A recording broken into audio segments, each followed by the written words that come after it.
warahmatullahi wabarakatuh. Bismillahirrahmanirrahim.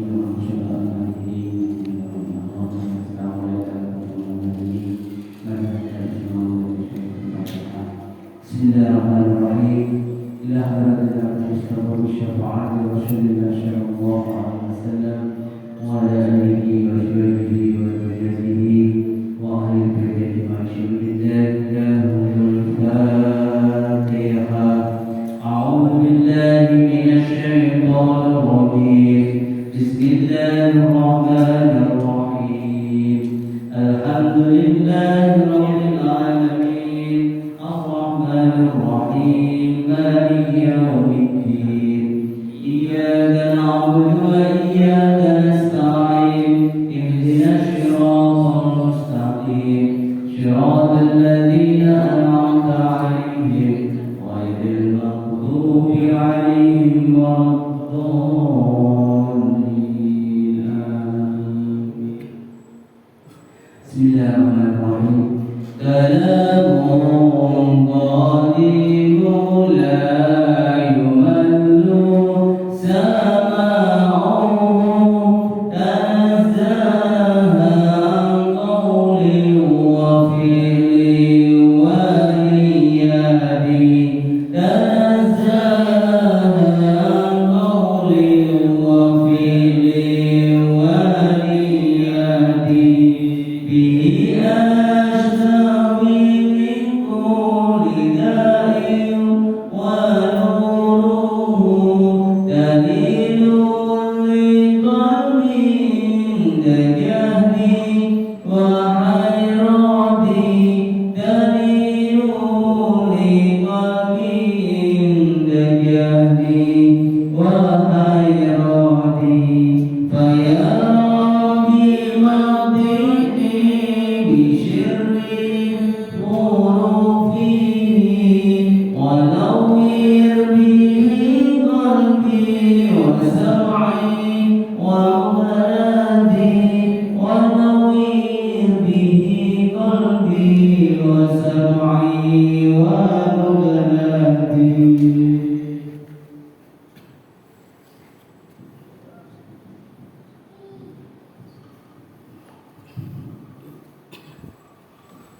Bismillahirrahmanirrahim. Assalamualaikum warahmatullahi wabarakatuh. Waalaikumsalam warahmatullahi wabarakatuh. Alhamdulillahirabbil alamin wa bihi nasta'in ala umuri dunya waddin. Wassalatu wassalamu ala sayyidina Muhammadin wa ala alihi wa sahbihi wa ummatihi ajma'in. At-tahiyatul mubarakatus shalawatu thayyibatu lillah. Assalamu alayka ayyuhan nabi wa rahmatullahi wa barakatuh. Assalamu alayna wa ala ibadillahi sholihin. Asyhadu an la ilaha illallah wa asyhadu anna Muhammadar Rasulullah, amma ba'd. Hadirin bapak-bapak dan ibu-ibu jamaah taklim mushola al-muhajirin, semoga semuanya dalam keadaan sehat walafiat. Amin. Dan segala harapan juga cita-citanya dikabul oleh Allah Subhanahu wa taala. Amin ya rabbal alamin. Langsung ya, kemarin itu sudah dijelaskan bahwa untuk mengenal Allah Subhanahu wa taala, jalan pertamanya adalah mengenal diri sendiri. Nah, sekarang perjalanannya berlanjut. Bagaimana seseorang akan mencapai kepada titik Tuhan? Bagaimana seseorang akan mencapai kepada keriduan Allah Subhanahu wa taala? Di sini yang pertama adalah at-taubah, ketaubatannya kepada Allah Subhanahu wa taala. Jadi taubat ini adalah langkah pertama untuk menuju Allah Subhanahu wa taala.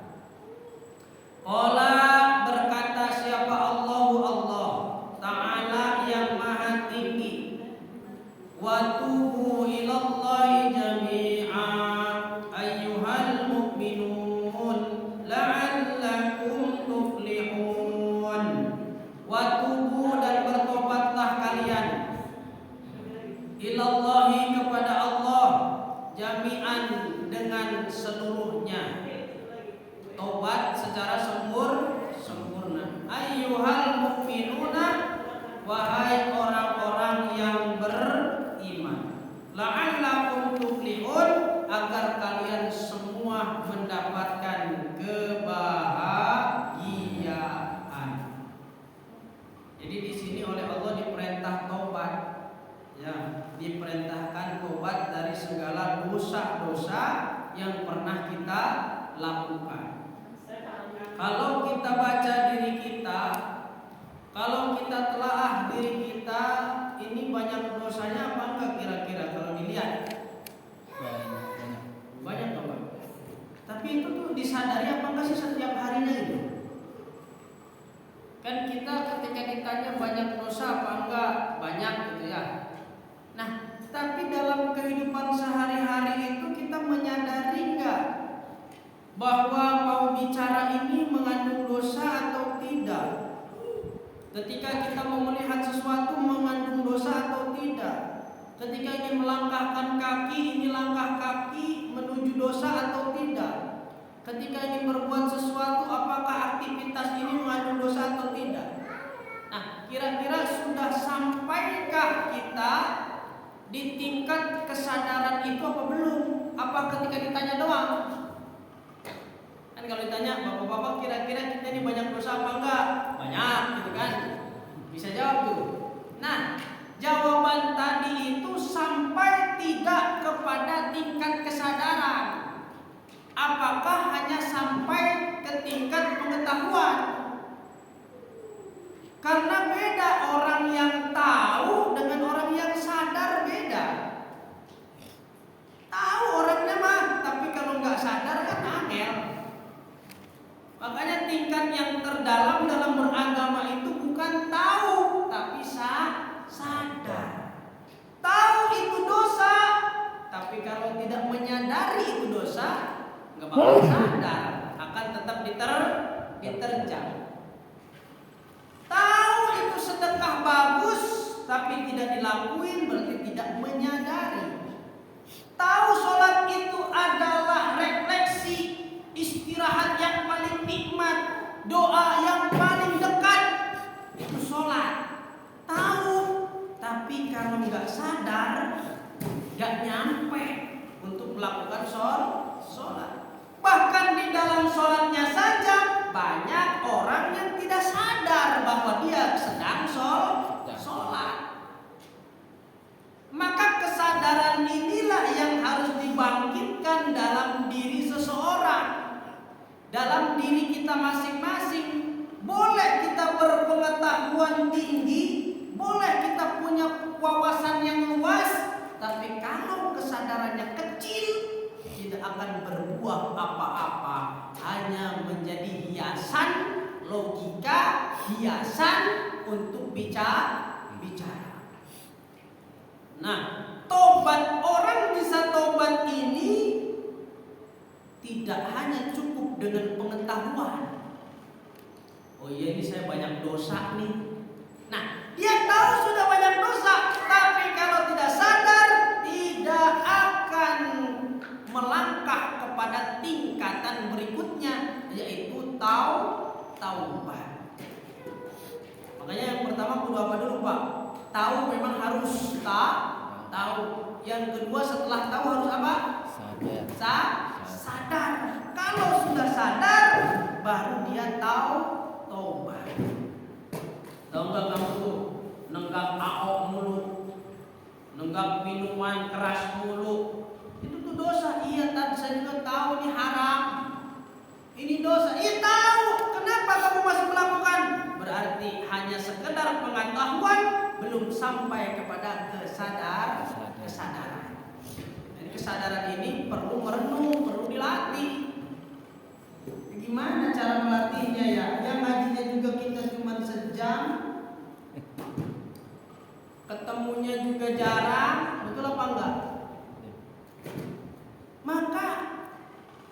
Jarang sekali yang berhasil menjadi murid, jarang sekali yang berhasil menjadi guru. Kenapa? Karena pertemuannya terbatas dan tidak pernah saling mengenal secara intens. Kan saya datang ke sini juga sebulan sekali ya Pak ya. Dan pas begitu kita nggak tahu nih seperti apa karakter bapak-bapak masing-masing. Bapak-bapak juga tidak tahu kehidupan saya. Kalau orang dulu digembleng oleh para ulama, digembleng oleh para wali, itu hampir mengenal kehidupannya masing-masing. Jadi si ulama ini kenal nih, oh orang ini mah kerjaannya begini, profesinya ini, rumah tangganya seperti ini, digembleng sama ulama sehingga dia jadi orang yang berkesadaran. Nah, kalau ini lagi digembleng, berpengetahuan dulu dah, berwawasan dulu tentang kesadaran. Kan kesadaran harus dituntun. Bagaimana cara nuntunnya? Diajak sholat taubat bareng-bareng. Yuk Pak, ntar Pak malam ini, malam ono kita sholat taubat. Habis sholat taubat, ayo kita tawajuhan, ayo kita mujahadahan, ayo kita zikiran kepada Allah bareng-bareng. La ilaha illallah, la ilaha illallah, la ilaha illallah, Muhammadur Rasulullah. La ilaha illallah, la ilaha illallah, la ilaha illallah, Muhammadur Rasulullah. Itu diajak oleh gurunya, diajak pertama merasakan getaran zikir dulu. Belum sampai merasakan kesadaran, itu baru taraf merasakan getaran. Kalau bareng-bareng kan, kalau satu nangis bisa ikut nangis semua kan Pak. Ibarat tular-tularan dada, nggak tahu nangisnya kena apa, kena utang apa, kenapa nggak tahu. Yang penting udah ketika zikir udah nangis duluan. Ya nangis dulu dah. Yang penting nggak tahu tentang apa, bagaimana itu tadinya di bayangannya, kita tidak pernah tahu. Tapi lama-lama kalau orang sudah bisa menangis dalam kesendirian, dia menangis antara dia dengan Allah Subhanahu wa taala, itu nangis yang beneran. Itu taubat yang hakiki. Kalau lagi bareng-bareng nangis, wajar, kadang-kadang ketularan temennya nangis. Sedih juga ya ngeliat orang nangis, sedih ya. Nangis semuanya, apalagi dituntun sama gurunya. Bayangkan para jamaah, Anda sekarang umurnya berapa? Ada yang 40, ada yang 50. Itu sudah mendekati angka-angka kematian. Kalau umur kita 60 dan umur Anda sekarang 55, ada 5 tahun yang tersisa ke depan. Untuk apa 5 tahun yang ke depan? Apa yang Anda akan lakukan menuju kematian Anda? Apa yang Anda persiapkan untuk melakukan kematian Anda? Di sana akan ditanya oleh malaikat. Dikubur waktunya sebentar, tapi ukuran dunianya ribuan tahun menuju kiamat. Wah sedih, diceritakan alam kubur, nangis, dan itu dituntun untuk menuju kesadaran. Awalnya begitu nggak apa-apa, tapi lama-lama nggak usah ada orang ngomong, diam sendirian. La ilaha illallah, la ilaha illallah. Getar hatinya, nangis sendirian. Ya Allah, begitu hina diriku ini. Ya dilihat orang mah mulia, dilihat orang mah ustadz, dilihat orang mah tukang ibadah. Ternyata hati saya sendiri, saya ini, hati pribadi saya ini penuh dengan kotoran. Kok muncul sifat iri ya Allah, padahal aku tidak menginginkannya? Kenapa muncul sifat sombong ya Allah, padahal aku tidak menginginkannya? Nangis sendirian di hadapan Allah Subhanahu wa taala. Itu nangis yang beneran. Makanya di dalam hadis Abi Jamroh, di dalam kitab Abi Jamroh, ada orang yang akan mendapatkan mendapatkan perlindungan dari Allah ketika di alam mahsyar. Yang terakhir adalah orang yang ketika sendirian dia mampu meneteskan air mata antara dia dengan Allah Subhanahu wa taala.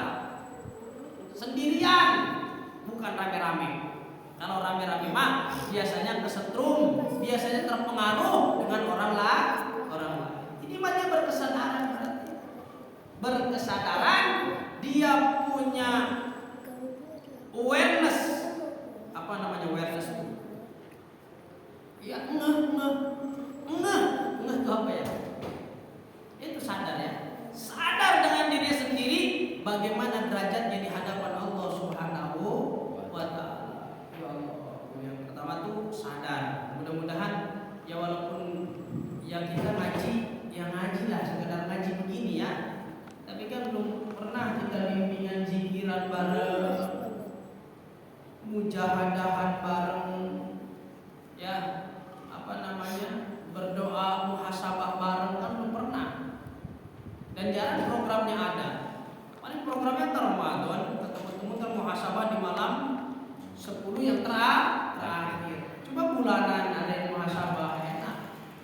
Ya, Ustaz mengadakan ini muhasabah nanti di malam Ahad terakhir, umpama kita sholat tahajud bersama ya Pak, bukan berjamaah ya Pak, karena sholat tahajud itu tidak disyariatkan untuk berjamaah, sendiri aja sholatnya dah, karena udah pada bisa kan, sendiri sholatnya, habis itu zikirnya bareng, doanya bareng, mujahadahnya bareng, itu nikmat rasanya. Ntar kangen lagi, ntar kalau bosan nih di tempat ini, mujahadah di puncak. Walah, biasanya karaokean kan? Biasanya karaokean kalau punya ini mujahadah. Namanya Lailatul Rihlah, malam rihlah di puncak Bogor. Ada embun yang sedang menetes dari langit. Kita mujahadah kepada Allah, getar hati kita mendengarkan suara air terjun. Wah, enak tuh. Ya. Ini wawasan aja dulu lah, pengetahuan bahwa langkah selanjutnya untuk mendekatkan diri kepada Allah yaitu dengan taubat. Tidak akan pernah bisa bertobat seseorang kalau belum bisa sadar. Dan tidak akan pernah bisa sadar seseorang kalau belum tahu. Wis. Wa qala Anas bin Malik berkata, Sami'tu Rasulullah sallallahu alaihi wasallam yaqul, At-taibu minadz dzambi kaman la dzambalah, wa idza ahabba Allahu 'abdan lam yadurruhu dzambun. Orang yang bertobat dari dosa itu ibarat orang yang tidak punya dosa sama sekali. Jadi kalau Bapak tobat, dihilangkan semua dosa-dosanya. Amin ya rabbal alamin. Ntar caranya, ini baru definisi doang. Cara tobat bagaimana? Langkah-langkah tobat bagaimana? Ya Allah, kita ini mati kebanyakan ngumpulin dosa ya. Tobatnya belum. Tapi lumayan Pak kalau Bapak rajin jamaah Pak. Bapak rajin jamaah di musola nih. Bapak berdiri di belakang imam sholat jamaah, dosanya lebur. Dosanya dihapus oleh Allah. Bapak rajin wudu, dosa kecilnya luntur dengan air wudhu. Bapak baca Quran, lebur juga dosanya.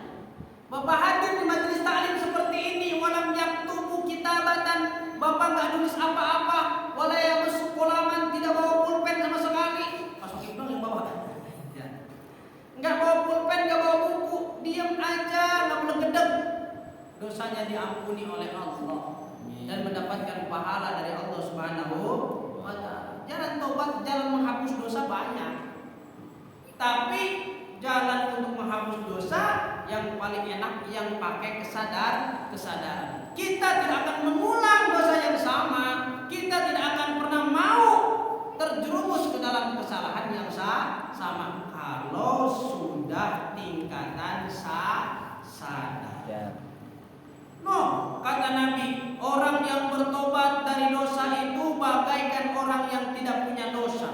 Wa idza ahabballahu 'abdan, dan ketika Allah mencintai seorang hamba, lam yadurru dambun, maka dosanya tidak akan membahayakan bagi dirinya. Karena apa? Karena dia terus menempuh jalan tobat di hadapan Allah Subhanahu wa taala. Summatala innallaha yuhibbut tawwabin wa yuhibbul mutatahhirin. Allah itu cinta kepada orang-orang yang bertobat dan cinta kepada orang-orang yang bersuci.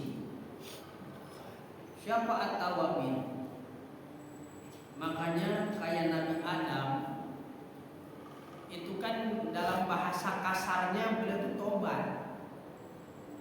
Rabbana ya Rabbana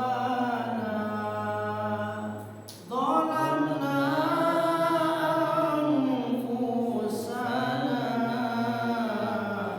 wa illam taghfir lana wa tarhamna lanakunanna minal khasirin. Nabi Adam tobat. Karena dulu Nabi Adam pakai baju diturunkan di bumi tidak berbusana.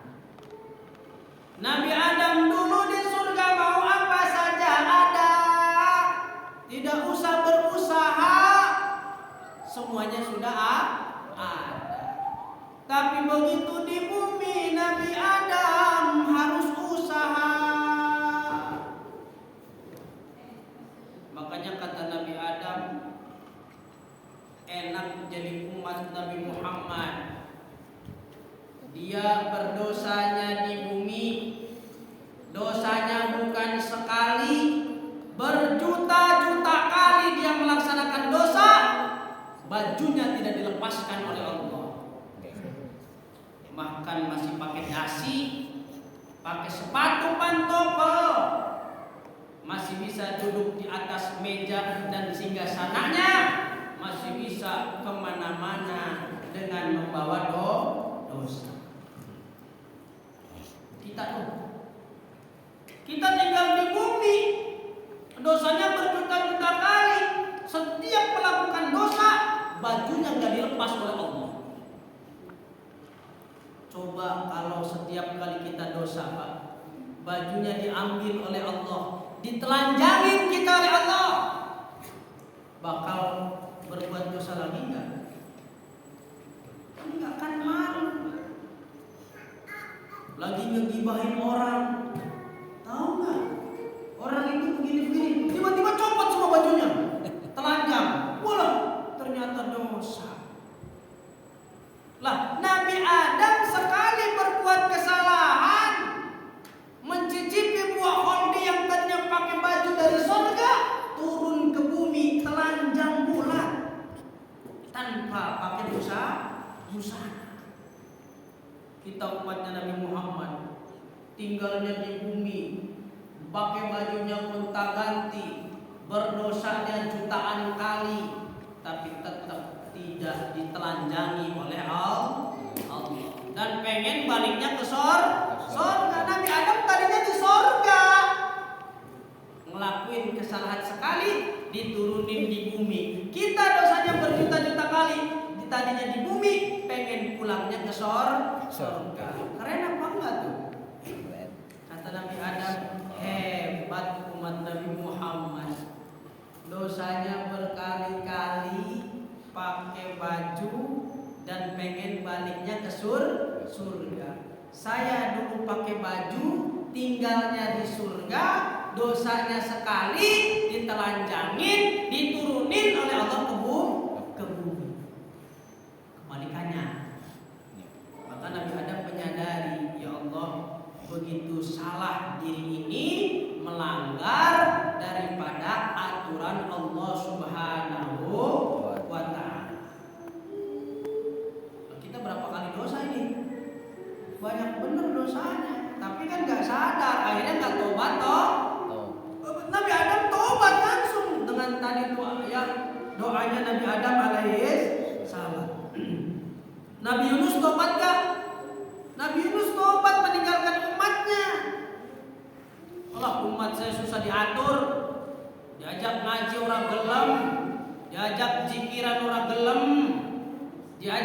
kumpul-kumpul taklim gak mau, diajak sholat gak mau, tak tinggal saja lah. Biarkan dia hidup semau-maunya, biarkan dia tidak diatur oleh syariat, terserah mau jadi apa, terserah masyarakat mau seperti apa. Yang penting saya pergi. Pergilah Nabi Yunus meninggalkan umatnya, naik perahu, kelebihan beban. Waduh, ini kata nakodanya, mungkin dulu bukan nakoda, tukang dayung doang. Bro, ini perahu terlalu berat muatannya. Jadi harus salah satu dari kita dilempar ke lautan. Kalau salah satu kita nggak dibuang ke laut, kita semua bakal tenggelam. Mendingan dikorbankan satu orang untuk menyelamatkan banyak orang. Kamu dulu, kamu aja, tunjuk-tunjukkan. Supaya adil bagaimana? Supaya adil, namanya ditulis, dimasukin ke dalam kayak model gelas, dikocok, yang keluar namanya, dia yang harus dibuang. Saat itu Nabi Yunus sedang meninggalkan umatnya, ada di dalam perahu itu. Dikeluarkan oleh Allah nama Nabi Yunus alaihi salam. Begitu dikocok, keluar nama Nabi Yunus. Siapa itu? Siapa? Dibaca. Begitu dibaca, Yunus. Mana Yunus? Saya Yunus. Ayo kita lempar ke lautan. Kenapa dilempar ke lautan? Karena bagian dari akibat, bukan akibat lah, apa namanya? Supaya menyadari bahwa meninggalkan umat itu salah. Bagian ada 1-2 yang ngaji mah jangan ditinggalin. Pelihara sampai mati dan biarin. Memang jatah kita 2, ya udah 2. Karena tidak semua nabi umatnya ribuan, betul apa enggak? Ada nabi yang dakwanya 900 tahun, muridnya cuma 80 orang. Lama loh dakwanya 900 tahun, tapi muridnya cuma 80 orang. Jadi dakwah mah mau berapa aja, sama nilainya, sama saja di hadapan Allah Subhanahu wa taala, karena ngajak orang untuk menuju Allah. Akhirnya dibuang Nabi Yunus, cebur ke laut. Bukan hanya nyebur ke laut, dimakan oleh ikan. Gelap masuk ke dalam perutnya ikan nun. Gelap gulita di dalam perut ikan. Nabi Yunus tobat kepada Allah. La ilaha illallah subhanaka inni kuntu minadh dhalimin. Itu yang dibaca oleh Nabi Yunus alaihi salam. Akhirnya saking wiridnya kenceng, tobatnya kenceng, menyadari Allah, ini meninggalkan umat berarti tindakan saya salah ya Rob. Sampai diuji seperti ini, dilempar ke samudra, setelah itu dimakan di dalam perut ikan. Ya Allah, aku minta ampun kepadamu. Sadar di situ. Maka Nabi Yunus taubat. Berarti Nabi dosa, bukan dosa kalau Nabi mah. Nabi itu jadi ibroh saja buat umatnya. Jadi contoh, jangan sampai umatnya begitu. Itu Allah sedang membuat contoh saja kepada umat. Akhirnya setelah itu Nabi Yunus dimuntahkan oleh ikan itu, muntah ke daratan. Disitulah Nabi Nuh menyadari bahwa apa yang dilakukannya itu tidak disetujui, tidak diridhoi oleh Allah Subhanahu wa taala. Ninggalin umat. Masya Allah. Itu sadar. Kalau sadar tuh tobatnya muncul. Tapi kalau kita nggak sadar, janganlah aku bilang kita sadar setelah sambal geledek, jangan ya. Mendingan sadar dari sekarang, sebelum Allah uji dengan perkara-perkara besar. Bu, Pak, mendingan diuji sadarnya kita setelah bangkrut, apa mendingan sadar sekarang selagi masih Allah berikan rezeki kepada kita? Mending sekarang daripada pas sudah dijedotin sama Allah baru sadar. Sakit bener itu. Maka tiap hari harus tahu taubat. Nabi aja setiap sebelum tidur membaca istighfar berapa kali? 100. Ada yang baca, ada riwayat 100, ada yang meriwayatkan 70 baca istighfar. Sekelas Nabi. Emang Nabi dosanya apa sih? Tongkrong gibah juga nggak pernah. Hasud, iri dengki sama orang juga nggak pernah. Ngacuhin orang yang sedang kesusahan juga nggak pernah. Selalu bantu kepada orang Nabi. Apa sih Nabi istighfarin apa? Tapi tetap Nabi istighfar di hadapan Allah Subhanahu wa Ta'ala. Jadi orang yang bertobat ini tidak punya dosa sama sekali, dan Allah sangat mencintai orang-orang yang bertobat. Qala arbabul usuli min ahli sunnah likai la tashi'a at-taubatu la budda laha min salasati syurutin.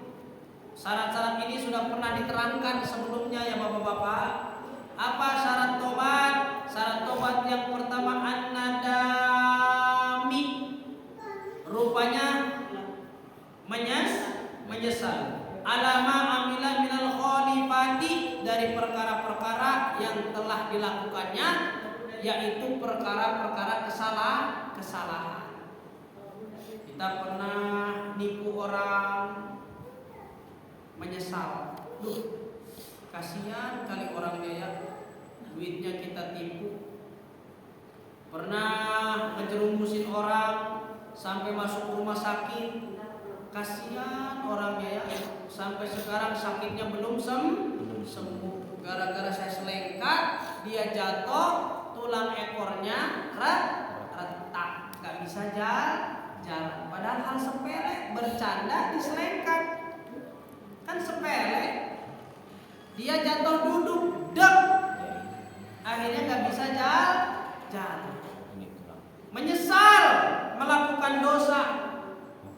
Wa tarkuz zallati fil hal, dan meninggalkan perkara-perkara yang buruk seketika. Itu syaratnya tobat. Wa tasmimu ala alla ya'uda ila misli ma amila minal ma'asi, dan bertekad kuat tidak ingin mengulangi dosa yang sama. Itu syaratnya tobat. Ya Allah, apakah para sahabat tidak bertobat? Tobat terus Pak sahabat. Sahabat itu paling rajin generasi sebelum kita. Yang ngajar Nabi langsung, yang ngegembleng Nabi langsung. Itu aja yang ngegembleng Nabi langsung masih ada yang munafik. Betul apa enggak? Yang ngajar Nabi loh masih ada yang munafik. Yang ngajar Nabi masih ada yang malas-malesan. Apalagi yang ngajar tingkatnya Miftahuz Zaman. Apa pengaruhnya? Apa efeknya? Ya minimal menjalankan perintah Allah, tolabul ilmi, minimalnya doang itu. Ya, yang digembleng Nabi aja saling bertengkar. Emang ada usaha saling bertengkar? Ada. Muawiyah bertengkar. Kemudian Abizar diusir sama Muawiyah, diasingkan ke suatu tempat sampai meninggal di tempat itu. Bersama-sama muslim, dan belajarnya langsung sama Nabi, yang getarannya langsung kepada Allah, yang tiap ilmunya itu dianterin sama malaikat Jibril. Lah saya mah ilmunya modal belajar sama guru, modal baca. Nabi mah ilmunya bukan baca, bukan berguru, tapi ilmunya langsung dari Allah dan terkadang lewat malaikat Jibril. Coba kurang dekat gimana itu ilmu. Jadi sanadnya sahabat itu dekat loh, sanad ilmunya. Sahabat kepada Nabi, Nabi kepada Jibril, Jibril kepada Allah, udah dekat banget. Kalau kita kan jauh. Miftahuz Zaman umpamanya kitab ini dibaca oleh dulu ya. Dulu itu namanya Gus Fatkur Rahman yang baca kitab ini. Di Sarang itu namanya Gus Fatkur Rahman. Ya, dosen juga di Jogja, beliau juga kiai juga. Ini mengajarkan tasawuf kepada kami sebagai santrinya. Beliau membacakan kitab ini namanya Risalatul Qusyairiyah, tentang penggemblengan jiwa. Nah, saya belajar dengan Kiai Fatkur Rahman, Kiai Fatkur Rahman belajar dengan gurunya, gurunya belajar dengan gurunya, gurunya belajar terus rentetannya panjang sampai kepada Rasul, sampai kepada malaikat Jibril, sampai kepada Allah Subhanahu wa taala. Tapi sahabat kan dekat. Sahabat kepada Nabi, kepada Jibril, kepada Allah. Tuh. Kalau kita mau jauh banget. Ya, kalau kita dijadikan orang soleh, bersyukur kepada Allah Subhanahu wa taala. Mudah-mudahan walaupun kita jauh sanadnya, melewati beberapa orang yang ada di atas kita, semoga tetap nyampe kepada Allah Subhanahu wa taala ya. Amin ya rabbal alamin. Jadi penggemblengan jiwa, sahabat aja berantem ya. Berantem gak sahabat? Berantem. Bahkan Siti Aisyah pernah perang dengan sahabat Ali. Siti Aisyah siapa? Siti Aisyah istrinya Kanjeng Nabi. Sahabat Ali siapa? Sahabat Ali. Siapanya Nabi? Menantu. Jadi ibu, ibaratnya hitungannya ibu itu. Ibu dengan menantu. Perang apa? Perang Jamal, perang Siffin. Itu perang. Tapi nggak dilawan oleh sahabat Ali. Kenapa? Menang orang kondang. Walaupun menang tidak kondang karena melawan ibu, meskipun bukan mertua asli, karena mertuanya sahabat Ali itu Siti Khadijah. Tapi kan tetap jalurnya adalah dari Kanjeng Nabi sebagai ibunya, ibu tirinya sahabat Ali, ibu mertua tiri lah. Ibu mertua tiri sahabat Ali. Nah itu aja yang ngedidik Nabi, apalagi yang ngedidik cuman ya model saya. Kalau terjadi berantem antar jamaah itu udah maklum. Ya enggak? Sekelas Nabi masih berantem juga itu sahabatnya. Ya, setelah dipeninggalkan oleh Nabi Muhammad SAW. Nah itulah pendidikan di dalam agama. Mudah-mudahan kita ini selalu diarahkan oleh Allah untuk menyadari kesalahan-kesalahan kita di hadapan Allah ataupun antar sesama umat manusia. Yang pertama, apa syaratnya untuk bertobat? An-nadamu, yaitu menyesal. Yang kedua, meninggalkan perkara-perkara dosa. Yang ketiga, bertekad kuat tidak akan melakukan dosa. Jadi semakin baik. Itu ciri orang yang bertobat kepada Allah Subhanahu wa taala. Terus kalau udah tobat, bapak-bapak jangan bangga bicara tentang masa lalu. Allah baru segitu aja udah belagu. Saya dulu sekrat diminum gak oleng saya. Biasa aja. Saya tuh dulu minum kuat, judi kuat, main perempuan kuat. Kamu baru segitu udah oleng. Jangan tutup tentang masa lalu. Jangan ceritakan aib-aib kita. Jangan ceritakan keburukan-keburukan kita kepada orang lain. Allah aja tutup, kenapa kita ngomong? Oh ternyata bapak ini dulunya minum sekrat. Oh ternyata bapak ini dulunya suka main perempuan. Udah Allah udah nutup kok. Kenapa kita yang buka? Kadang-kadang begitu Pak.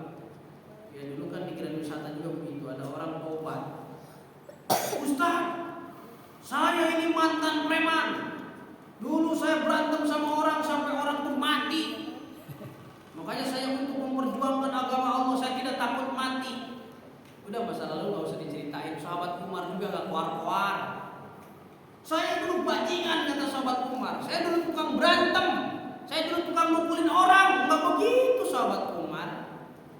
Ya biasa aja. Jangan menceritakan masa lalu yang buruk. Kalau Allah sudah menutup, kita jangan coba-coba membukanya. Coba ya. Wis. Di sini ditanya beberapa ulama tentang tobat. Apa itu tobat? Ala tunsi dambaka. Tobat itu tidak lupa kepada dosa. Jadi tobat itu ingat kepada dosa. Awalnya ingat, lama-lama jadi sadar. Kalau sudah sadar, lama-lama kita mendekatkan dirinya kepada Allah. Allah. Emang pentingnya sih tobat? Sepenting apa sih tobat itu? Oh, nggak usah tobat, nggak usah mati ya udah. Yang penting kita Islam pasti masuk surga. Ya, siapa tahu keislaman kita diterima atau tidak, ibadah kita diterima atau tidak, itu kan masih rahasianya Allah. Maka berusahalah untuk selalu bertobat, untuk selalu mengharap ridhonya Allah Subhanahu wa ta'ala. Berusaha terus, karena khawatirnya kita mati bawa banyak dosa, belum kita taubati. Mending kalau sudah ditaubatin mah Allah juga melihat, oh ternyata orang ini mau bertobat kepadaku, orang ini meminta ampunanku, maka Allah nggak mungkin mengabaikan permintaan kita. Insya Allah diterima taubatnya, dihapus dosa-dosanya, matinya dalam keadaan husnul khotimah. Amin ya rabbal alamin. Itu yang kita harapin ya. Itu yang kita harap. Seolah-olah kita ini kalau udah gede ini jarang dosa kan? Emang dosa apa sih kita dulu aja waktu remaja? Iya, seolah-olah nggak ada dosa, padahal banyak pak dosanya pak. Ya kayak saya mau jadi tukang ustad begini nih ya, ngaji kemana-mana, sangkanya sih nggak ada dosa kali setiap harinya. Banyak pak, sama aja dosa. Kadang sama istri dosanya, sama anak dosanya, deket-deket aja. Sama teman sendiri dosanya banyak. Kadang nyimpen dendam, nyimpen iri hati, nyimpen sifat hasud. Apakah bukan dosa itu? Dosa. Kadang-kadang parkir sembarangan, orang gelo itu apa sih? Jengkel ya? Jengkel. Apa sih Ustaz, parkir mobil sembarangan, kita mau lewat jadi nggak bisa lewat. Kadang-kadang ngeludah sembarangan. Kita nih buang riak nih, kita buang ngeludah, ternyata itu tempat duduk banyak orang begitu, orang pada duduk di situ. Ini siapa sih yang udah di sini? Itu nggak kerasa. Kadang-kadang buang tisu di tanah orang, ya kan? Buang apa saja di halaman orang, itu kan dosa yang nggak kerasa. Kita anggap nggak ada masalah, kita anggap semua baik-baik saja. Padahal siapa tahu dari dosa yang kecil itulah turunnya murka Allah Subhanahu wa ta'ala. Kan dosa pernah ceritakan ya Pak, orang yang ibadahnya 30 tahun tiba-tiba ternyata jadi ahli neraka. Kenapa tuh? Masih ingat apa enggak Bapak-bapak nih? Isanya berapa menit lagi Pak? 19. Hah? 19 menit lagi? Lebih 19. Berarti 4 menit lagi ya kalau di HP saya sih. Ya. Kan ada dulu orang ibadahnya 30 tahun tahajud, 30 tahun puasa, tapi begitu meninggal dunia dia jadi ahli neraka. Kenapa? Ya Allah, padahal saya tahajud tiap malam, puasa tiap hari Allah. Kenapa saya menjadi ahli neraka? Kamu pengen tahu nggak? Ya pengen tahu ya Allah. Ada dosa yang tidak engkau taubati, ada dosa yang kau anggap enteng, tidak engkau taubati, tidak engkau sadari, sehingga aku murka dengan dirimu dan aku tidak menganggap semua ibadah-ibadah yang kau lakukan kepada aku. Mau tahu nggak kamu? Mau katanya Allah, puter Jibril, puterin filmnya, puterin film. Oh iya, itu saya ya Allah. Itu kamu tuh, lihat tuh, lagi ngapain tuh? Itu lagi jalan kaki ya Allah. Iya, terus ngapain lagi? Tuh mulai tuh, lihat tuh, lihat ngapain tangan kamu?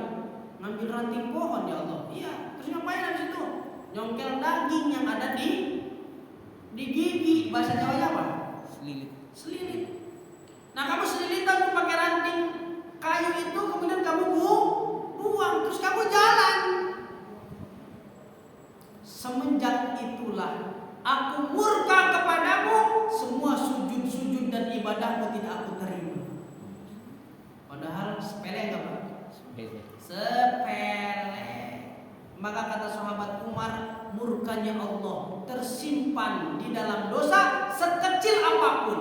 Maka hati-hati untuk melakukan dosa.